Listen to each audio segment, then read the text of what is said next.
Hello, everybody. I'm Kathy Caprino, and I am joined by the amazing and inspiring Miisa Mink and Avril McDonald.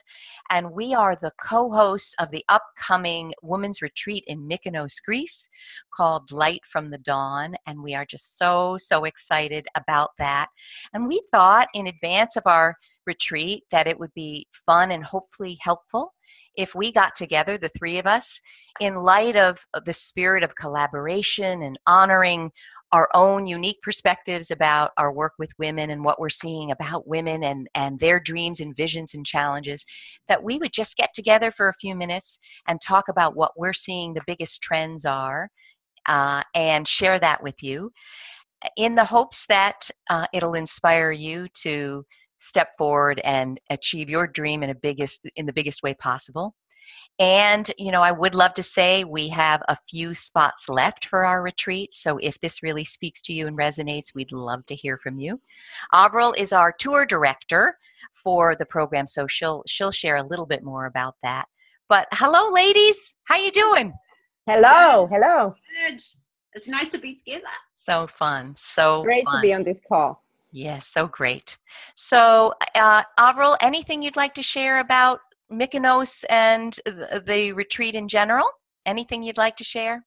Yeah, well, I lived in Greece for many years. I've taken more than 2,000 people through those islands. They're amazing. And we have just a wonderful group of women coming from such different backgrounds with such different experience, but the same values.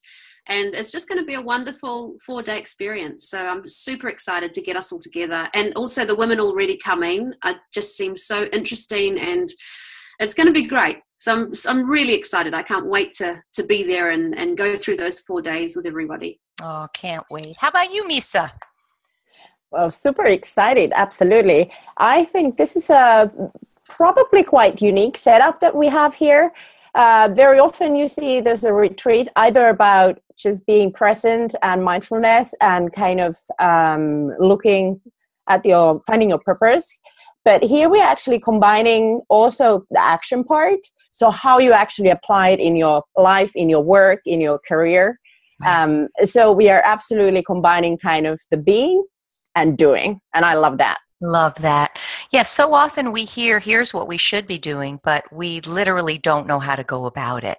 And exactly. We're committed in these 4 days to share, as you said, the thinking, the being, the doing, and helping you leave with a real plan, right? Yeah. All right. That personal, spiritual, if you like, but personal as well as the very practical. So combining the two, which you don't often see in a retreat. So it's quite unique. That's it. That's powerful. That is powerful.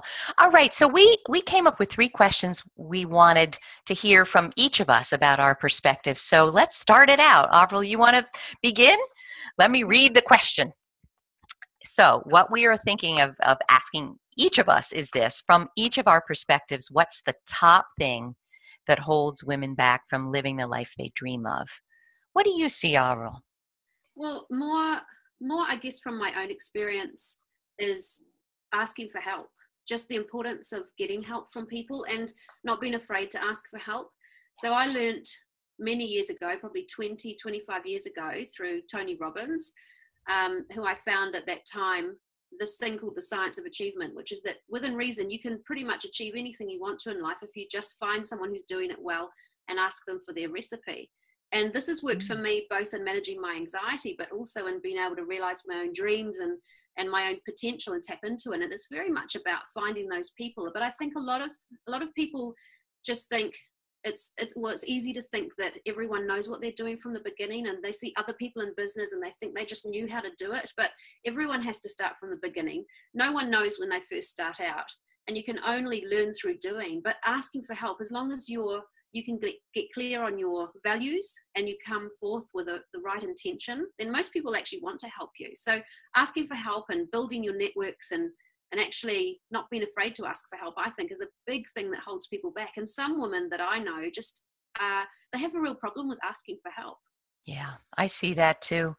I wonder where that comes from. What do you think? Why do we have a problem with that?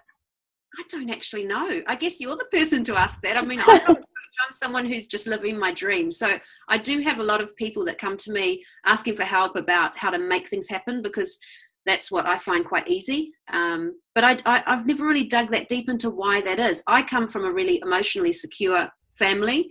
So I've never had anything negative in that sense. So I was always given all the opportunities and all of the love and support I needed. So I've probably not come from a place that other people come from. So I've learned how to ask for help, but I'm more afraid of not asking for help and not living my dream. So even when sometimes I'm a bit afraid to ask for help of someone who I see as sort of in a much higher level than me, the fear for me of not asking and not living my dream is greater. So that's how I've always been. But I know that's not the same for everyone, because I do hear people saying they're too afraid to ask for help. But I don't actually know why.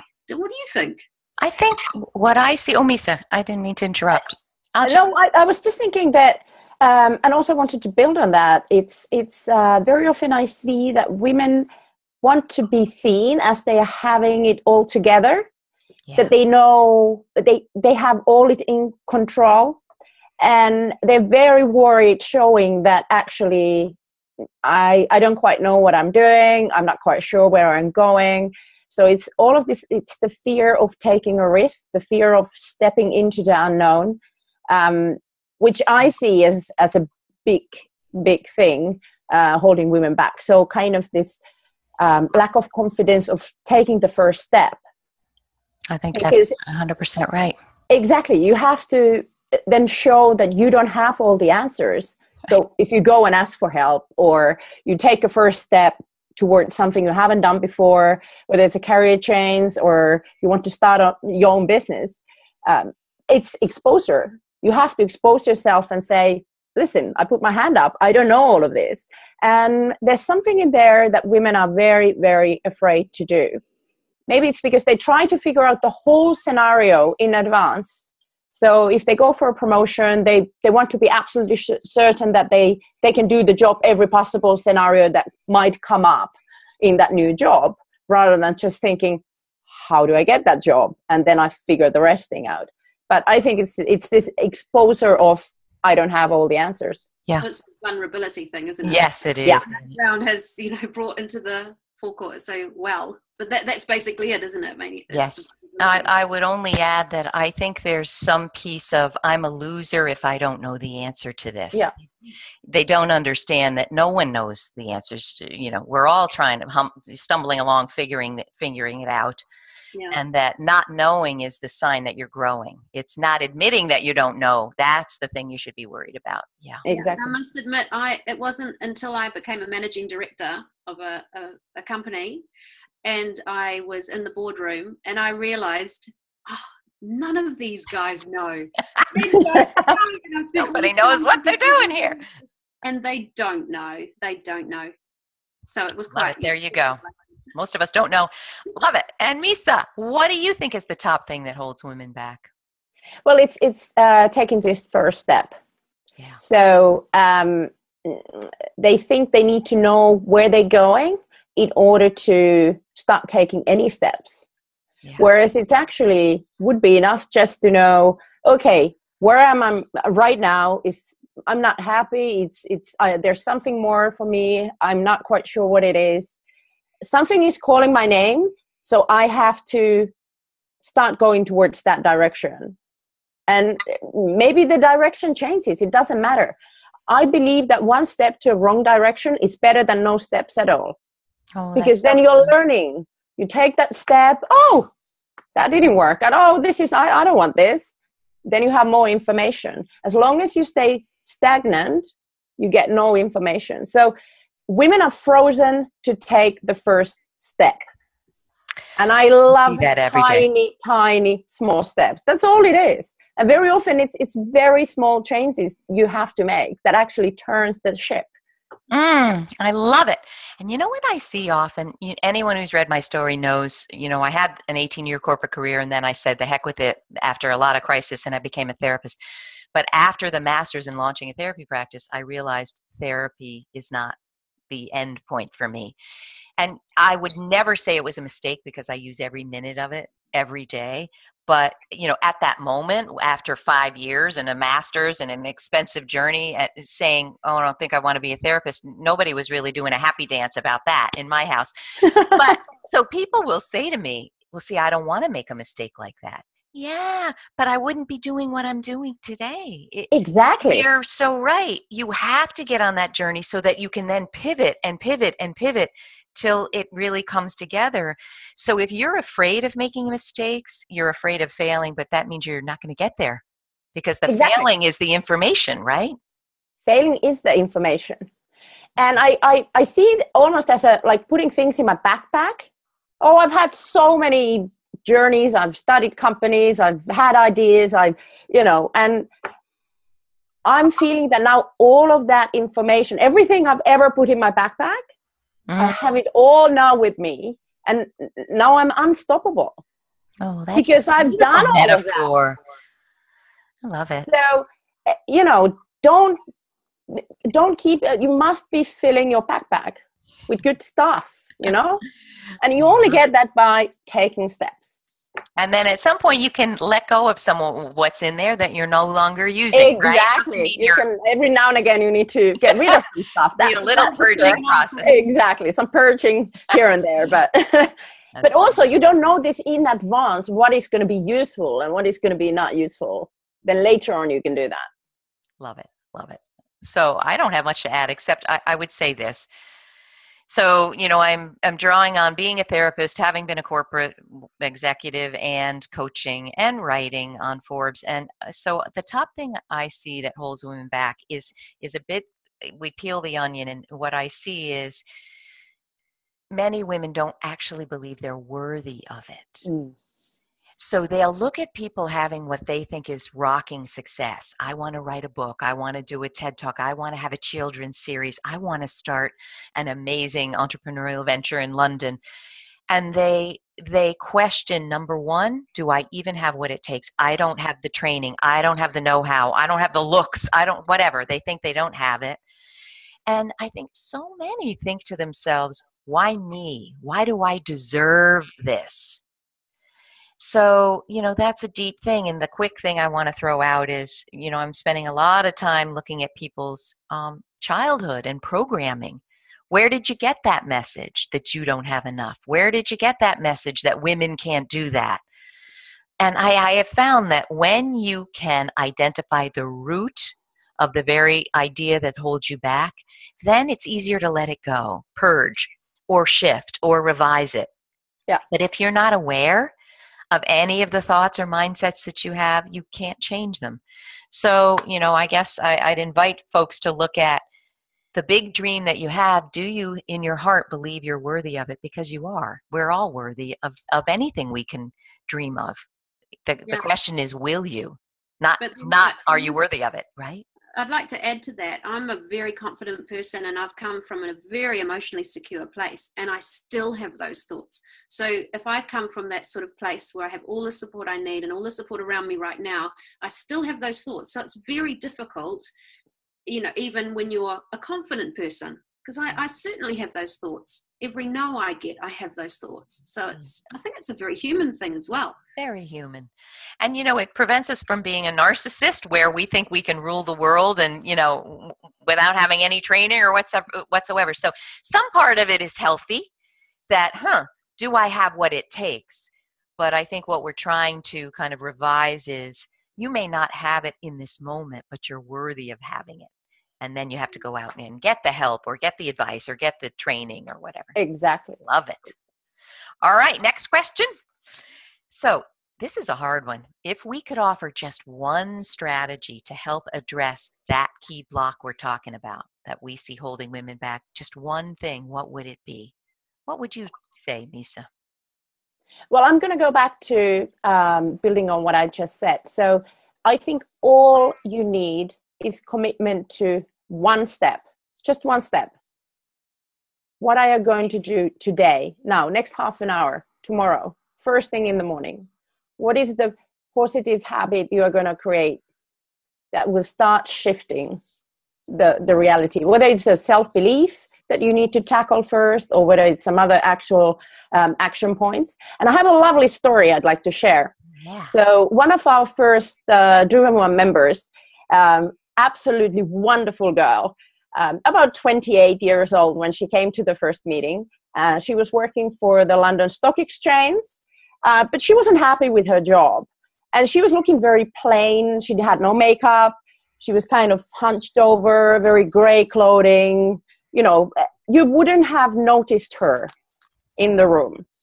Wow. And when we did the exercises and then she spoke up about her vision, she said, I want to find a job that really works for me. I want to find a boyfriend. I want to be happier. I want to be seen. And she concluded her vision for herself as, I want to kill the librarian. Ooh. So she felt that she was there was more to her, and there really was more to her. So her personality she wanted that to flourish and come out. And she wasn't expressing it, not through her work, not through how she looked or anything. And her first action point, her first step was, I will apply mascara every morning. Wow. Okay? It's as simple as that. Of course, she went on to find a fantastic job. She found a boyfriend. All of these things happened later on. But it all started with just for her to remind herself every morning, I'm fantastic. I will come out of the shell and I will find the path that is right for me. So that's how it started, with the mascara. And what sounds small to one of us, it can be absolutely life-changing for someone else. That Exactly. act was, I'm going to commit to coming out, to being seen. Exactly. Okay, it's $5 mascara wand, but it's life-changing. Oh, exactly. That's inspiring. I love it. How about you, Avril? One thing, one step. So I've said that I think it's really important to ask for help. And so the one strategy that I would suggest is to practice. Just practice asking for help all the time. Practice your pitch. Practice talking about it. Talk more and more about it, because no one starts out good.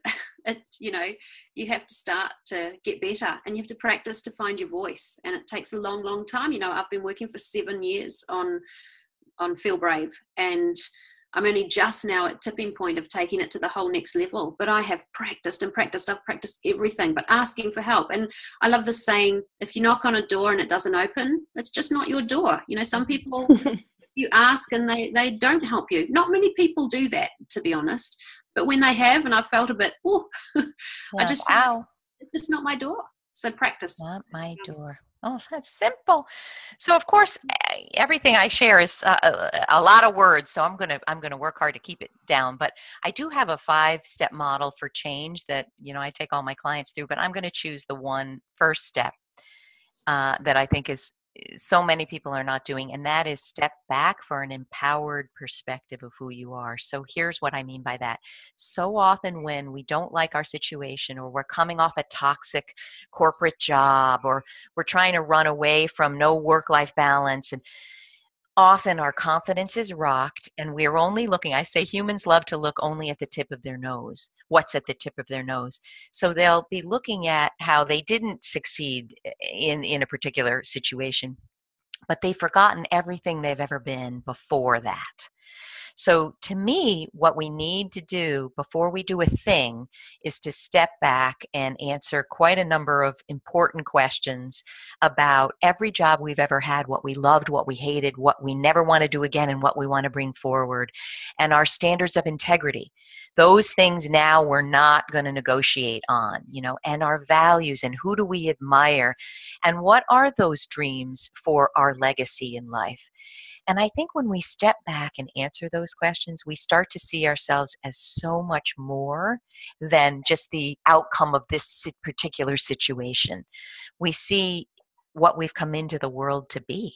We connect the dots. I think you and I, Avril, were talking about when we look back on who we were at 18 or 19 or 15 or 22, there are so many clues to who we are in this minute, but we don't know to look for those clues, right? Yeah. We don't know how to connect the dots if we haven't written the dots down. Miisa tells me to stop saying connect the dots, because it's two phrases. Because I'm such a connector. I connect people, I connect the dots, I connect my... I like it. So there we go. Step back for an empowered perspective of who you really are and what you're here to do. Yeah. That would be the step I'd suggest. All right. So let's get a little personal for a minute and talk about in our own lives what critical challenge, the one most critical or pivotal challenge we've overcome that's changed everything for us. Shall we? Should I give that a start? Yep. Yeah. Your turn. All right, my turn. There are so many, but I think the one would have to be after the 18-year corporate career that ended really badly. Chronic illness, discrimination, sexual harassment. I was laid off in a way that just was so brutal to me that I kind of lost who I was. I mean, it was pretty depressing there for a while. And I have to say, I think I stayed stuck so long because just what we're talking about, I didn't really recognize that I deserved a happier life. I kind of thought, I'm not the creative one. I'm the money bags. I'm the one who's bringing home the money and the 401k and the, benefits. And finally, when I snapped, and I'm in my therapist's office weeping, and he said, I know this looks like the worst crisis you've ever faced, but from where I sit, it's the first moment you can choose who you want to be. Who do you want to be?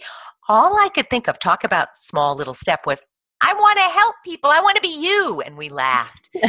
From that conversation, I became a therapist. But more than that, it was finally saying, I have to understand that I have co-created these challenges. They're not just happening to me because they've happened over and over and over. And it was the accepting of the accountability of the pain.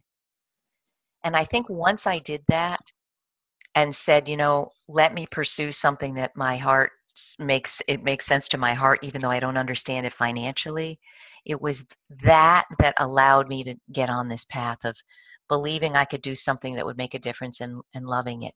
But I can say it wasn't easy. It was a bumpy ride because I'd been so long programmed that I didn't really deserve it. And who am I to have this? All of these things we're talking about.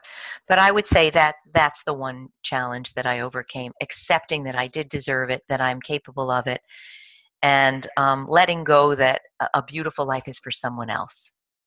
I think that would be it. Yeah. Yeah. Who's next? How about you, Miisa? What's the biggest challenge for you? Well, it was really when I founded Driven Woman, it absolutely changed everything, and it did. The aha moment and the idea came from exactly what you described earlier. It was stepping back and doing what was that little girl? I didn't go to 18 because I was so troubled. I went back to when I was 12. Oh. That's where I found myself. I didn't find myself at 18 and 19 or 16. That was a disaster. I had to go all the way back to, 11, 12. That was when I was really flourishing. And I went really deep back to my values and what I used to stand for and obviously still stand for, and what I love doing and what kind of reaction people have when they're around me, and, all of these things. And I wrote those down, and I still get the goosebumps when I think about it. I remember the sofa, I remember the moment, and it was just over 4 years ago in March in London. And once I had that idea for Driven Woman, I got so scared. I've never been so scared in my entire life. Wow. Because I'd found a really, really deep purpose, and everything was based on who I was. So I used to, my wonderful corporate career, which I absolutely loved, and I really flourished building a branding and design business, but I was developing other people's brands. And I had always dreamed about creating something that I believed in, that really expressed all my values and what I stand for. But who was I to think that I could do that? Exactly those same thoughts that you guys mentioned. But then once this idea came out and I knew where it came from, I couldn't put it back in. I wanted so desperately to kind of put it back in the box, like, don't come out. Wow. Oh, I was so scared because I had to do it. I knew I had absolutely no other option. Wow. And of course, I had all of these expectations that this is how it's going to go. And I was very sort of corporate about it. And here is the growth and this is what we're going to do. None of that happened. It was very slow. It was painful. There was meetings when nobody showed up. But, you know, we just sat there in the room and decided we're always going to give our best, even if nobody shows up. Wow. And once I let go of those expectations of what's going to happen, and is it going to be successful? And I just decided, okay, I've created this thing and I'm just going to be present here. And I'm going to see what this group of women, we have one group, what the group is going to give me. What can I give to the group and what the group is going to teach me. I let go of all expectations. I was simply just present. And then I was just taking step after step after step. And anytime I was thinking, oh, it's not going anywhere, it's slow. I remember I had this thought in my mind. I am safe in my purpose. Oh, wow. So I knew I could do nothing else. I would always do this because what else would I do? So of course I did many other things on the side because it was going very slow and I'm a doer, so I had to fill my day. But also that thing taught me a lot. So I wouldn't be where I am unless I went through that. But it was the scariest thing I've ever done in my entire life. I think that there are so many lessons. I can't wait to join you in your workshop or several in our retreat. Here's what I hear: your sense of purpose. How did you put it? What words did you use? I'm safe in my purpose. I'm safe in my purpose. So there was because I wanted to run out. It was too scary. It was too painful. But I just kept hearing, I'm safe in my purpose. Wow. And you know what's crazy? I always say that nothing outside yourself is safe. Don't we all know it? The job we thought we were going to have forever, whatever. The real estate that we had that we thought would always grow and now it's in the toilet. Nothing is exactly except yourself, except what you bring to the world. The other thing that I hear what you're saying and I so admire it. People say to me, what do you do with the fear? You do nothing but walk through the fear. Exactly. You're going to be afraid, right? You're going to be afraid. In fact, the thing that touches your purpose makes you even more afraid than anything else, right? But you got to move, right? As you did. Oh, I even made it even bigger because I did the exposure thing, because that's the scary part. You know, you can be all happy and cozy with your purpose at home and tell nobody. You know? Your jammies, all set. Yeah, this is what I did. I took a selfie every time I ran a women's meeting. So every time I took a selfie, it took me 100 selfies. Okay, 100 meetings. And that's almost 2 years when I started really getting comfortable. So I really kind of put myself out there and I said, listen, I don't care how scared I am. I'm just going to do it and I'm going to tell everybody. Wow, that's so inspiring. Thank you for sharing that. Amazing. How about you, Avril? Last but not least. So for me, I just changed my relationship with no. So and every business is hard, but what I'm trying to do is really hard. So publishing children's books, writing in verse, all the things that they say don't do because it's really tough, and it is. And I want to really make a global shift in children's mental health. I mean, I'm talking global. I'm talking Peppa Pig meets Tony Robbins. You know, why can't we do this? Why can't we have the impact of the sort of appeal of Peppa Pig or, you know, Sesame Street, if you like, and Tony Robbins and the way that he can really effectively get strategies across and change programming very quickly. So why can't we do this for children? So I'm doing something that's really challenging and I get a lot of no's. I got a big no today, and no one likes no's, but I don't care anymore. No's to me mean I'm closer to where I'm getting. And like I said before, I'm far more afraid of not living my dream than getting no's. And so I've just changed my relationship with no. You know, bring them on. I don't mind. I don't care. I don't mind. I don't care. Like you said earlier, you can't stop me. You can't stop me now. You cannot stop me. I mean, and it's hard to get to that point. But once you get there, it's super powerful and feels really good. Oh, how You know, amazing. so, And do you find this, I'm working on book number 2 and there have been a lot of no's and we're hoping for a yes coming soon. But, I don't believe I'm being a Pollyanna when I say this. Every no I've gotten has been the right no. In other words, in that moment, I thought, oh, I've got to have that publisher or I've got to do that TED talk. yeah. And the no, or it's only because we have such a limited, blinder view. Yeah. Later, I realized, thank God the answer was no. Yeah, well, firstly, Pollyanna lived a very nice life, thank you. and one thing that I've read about and heard about that I know I have, and that you have to have in this type of journey, is you have to have a little bit of delusional optimism, because it helps get you through. And I certainly have that. But looking back now, there are things and people that came along where I thought on the journey, I'm so disappointed that didn't work out. But it's always led to something really great in a really roundabout way. So again, if you've got your really clear vision, and it's like being in a boat or a plane, they never actually fly in a straight line. You're constantly tacking and realigning, coming back.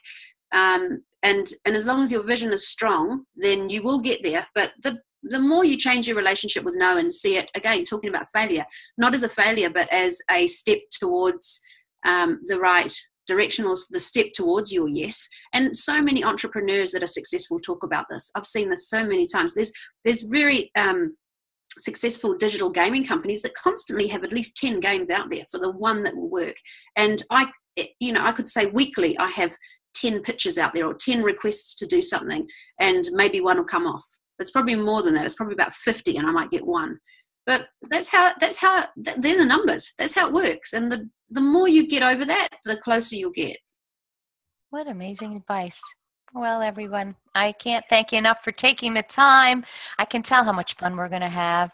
It's going to be amazing. It's going to be all of this information and wisdom downloaded for everyone for 4 straight days, and fun. We're going to have fun as well. If we don't have fun, if we don't restore ourselves, if we don't love nature, love our bodies, go swimming, have a drink, it can't be all work in life, can it? We have to know how to. And just going back to the point of asking for help, between at least us 3 and Kaiser and Charlotte, the networks between us all are really phenomenal. So to come along and not only experience the time and for us all to share our experiences, and I'm really excited about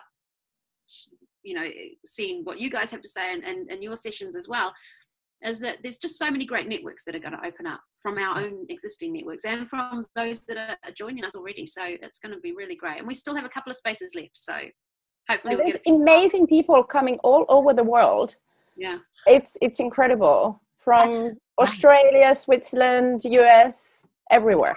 That is something that's so precious to me. Just right now in the U.S., where we're getting so, you know what I'm talking about. I am so excited that it just can be a global community, because we're all striving for the same, to live a rewarding, fulfilling, joyful life, right? So forget the country boundaries. The fact that we can all come together and share our different perspectives, because we are different culturally, certainly. It's just miraculous. I can't wait. Yeah. All right, so go ahead. And I wouldn't do anything unless it was lots of fun. Good. I know that. We're all going to have a ball. So for follow-up, we will link to our bios and to Light from the Dawn, the website there. We'll give you some contact information if you want a little more information about travel, about Mykonos, which is magical. And we really hope to see you. If not there, we hope to join you there. But can I just say, please, if you do want to come, stop me losing sleep over flights. You've got to get flights booked now. So do it. Otherwise, I'm getting very paranoid about everyone booking their flights, because it's a very popular place and they don't usually take group bookings. So it's quite special that we can go there. So we need to get flights in. So okay. Awesome. All right, everyone. Thank you so much, Avril and Miisa. So wonderful to be with you. Cannot wait till September. And thanks, everybody. Thank you, Kathy. Bye. Bye.